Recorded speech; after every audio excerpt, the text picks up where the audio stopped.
Assalamualaikum warahmatullahi wabarakatuh.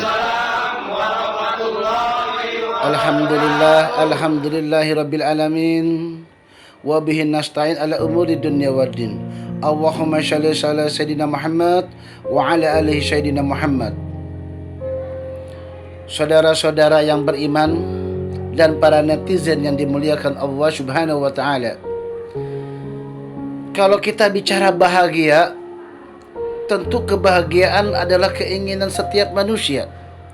Jangankan manusia, hewan saja mau hidup bahagia. Tapi apakah semua manusia itu tahu bagaimana caranya hidup bahagia? Dan apakah manusia juga tahu bahagia itu seperti apa? Apakah orang yang hidup kaya raya itu bahagia? Belum tentu. Apakah yang menjadi orang terkenal, menjadi artis itu juga bisa bikin bahagia? Belum tentu. Apakah yang rumahnya banyak, hidupnya kaya raya? Belum tentu. Apakah yang mobilnya banyak, mobilnya bagus-bagus, apa itu yang disebut bahagia? Rental mobil juga mobilnya banyak, tapi kan belum tentu bisa dibilang hidup itu bahagia. Menurut Islam, kebahagiaan itu adalah fid dunya hasanah wa fil akhirati hasanah wa qina adzabannar. Fid dunya hasanah wa fil akhirati hasanah. Keselamatan di dunia dan keselamatan di akhirat. Itu bahagia menurut Islam. Kalau definisi bahagia menurut orang-orang kafir, bahagia itu kalau bisa mengumpulkan harta, memperkaya diri. Semakin kaya, semakin sukses hidup di dunia, itu kebahagiaan buat orang-orang kafir. Doktrin di otaknya, kalau sudah kaya raya, sukses di dunia, mati pasti masuk surga, walaupun ada keburukannya.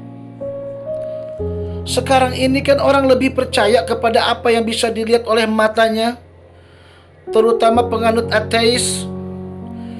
Kalau ditanya percaya ada Tuhan, percaya mereka. Cuma kalau bisa dilihat, mereka percaya surga, mereka percaya neraka, percaya orang ateis ini. Kalau bisa dilihat. Ini kalau kita bicara seandainya ya,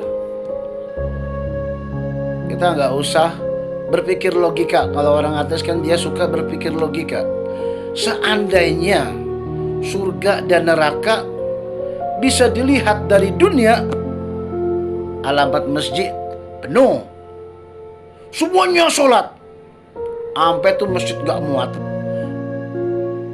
Nggak ada lagi orang-orang kafir di dunia ini. Soalnya neraka kelihatan, surga kelihatan, itu mah enak. Tapi masalahnya kan surga nggak kelihatan, neraka tidak terlihat, Tuhan pun tidak terlihat. Oke lah, seandainya surga dan neraka tidak ada, berarti aman dong.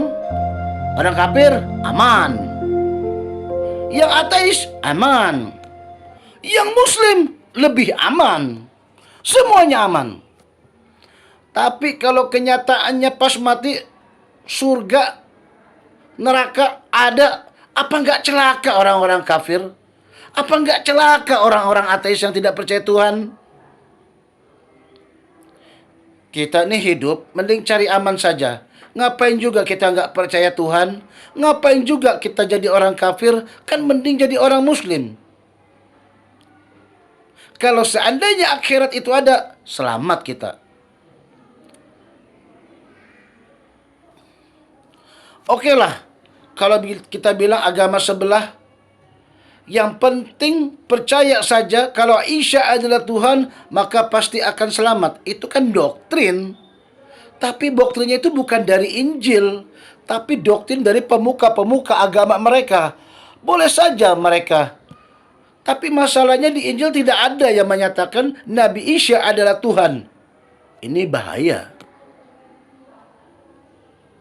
Kalau tidak ada sesuatu yang ada di kitab, itu kan namanya bukan petunjuk, tapi cuma akal-akalan manusia.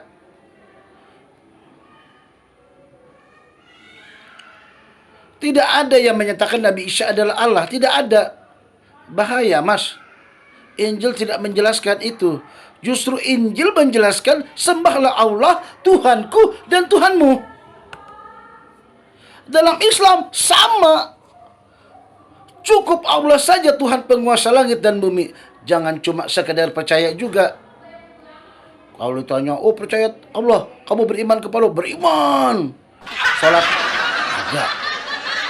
Puasa ada.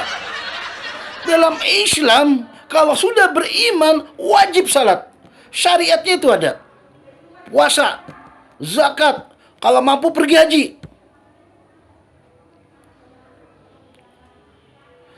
Kadang-kadang kita bingung sama orang-orang kafir.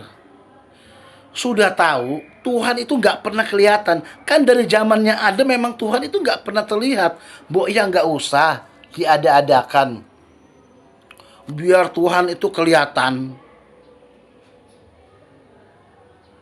Ini masalahnya gimana? Harusnya kan Tuhan yang menciptakan manusia, bukan manusia menciptakan Tuhan.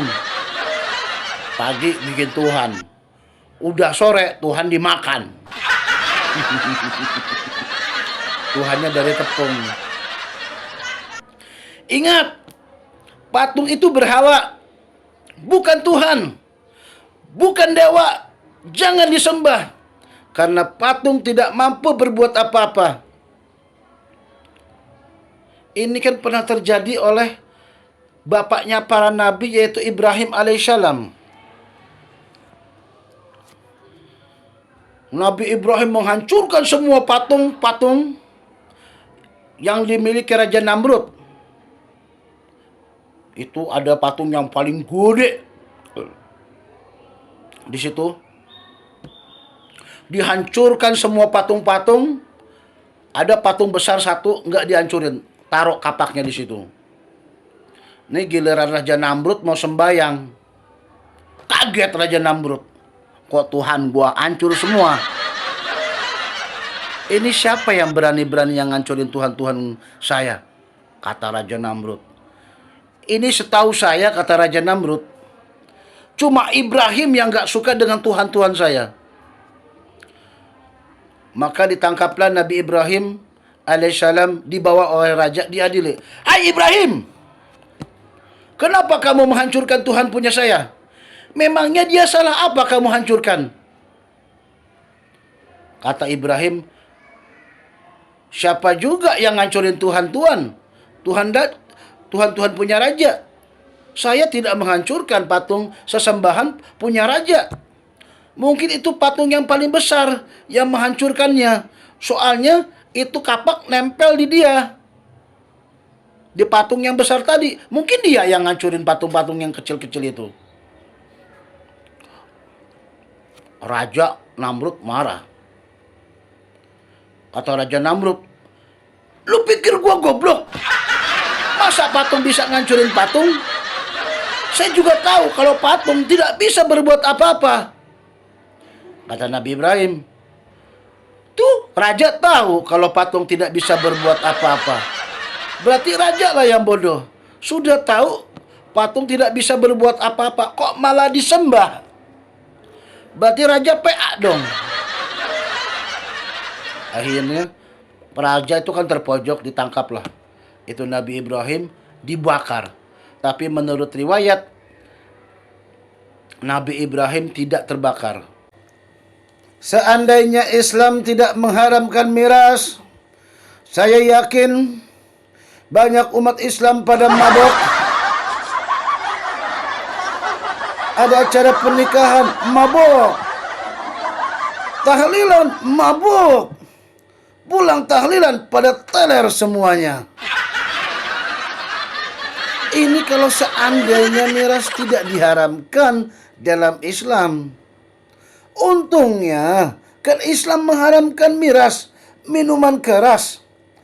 Jadi umat Islam terjaga dari efek perbuatan buruk minuman keras karena miras cenderung mengarah kepada perbuatan negatif. Baru ditolak cinta, sakit hati. Bukannya mendekatkan diri kepada Allah, malah nenggak cukrik. Tahu cukrik? Tahu? Ciu. Tahu ciu? Ciu itu miras oplosan. Kan kalau orang nggak sanggup beli, biasanya tuh si tukang mabok tuh kalau nggak sanggup beli yang murah, nggak sanggup beli yang mahal, dia yang beli minuman yang oplosan. Di Surabaya banyak, di Gresik banyak. Itu gara-gara cukrik. Anak gadis tetangga diperkosa, besoknya malah masuk penjara. Itu masih mending. Kadang habis minum cukrik, langsung modar, alias koit, nyungsep.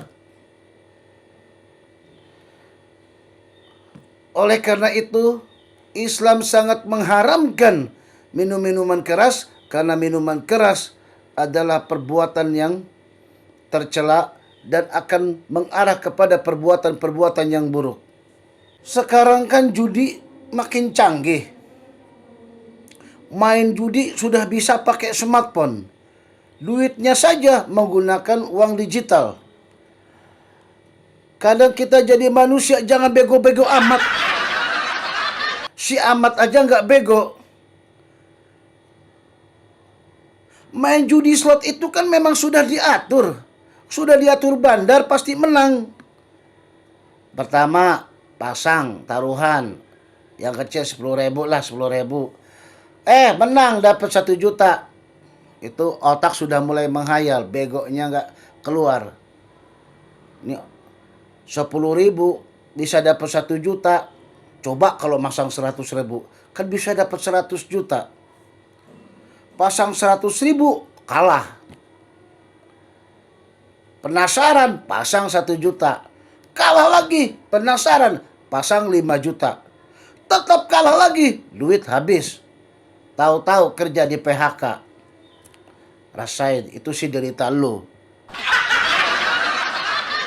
Siapa suruh main judi? Ya iyalah, kalau orang kaya main judi biarkan saja. Wong kaya, duitnya banyak. Main judi miskin urusan lo. Tapi kalau sudah miskin, kerja cuma ojek online. Dapat duit gopay, Oppo, malah buat main judi slot, judi online. Astagfirullah. Hidup malah makin susah.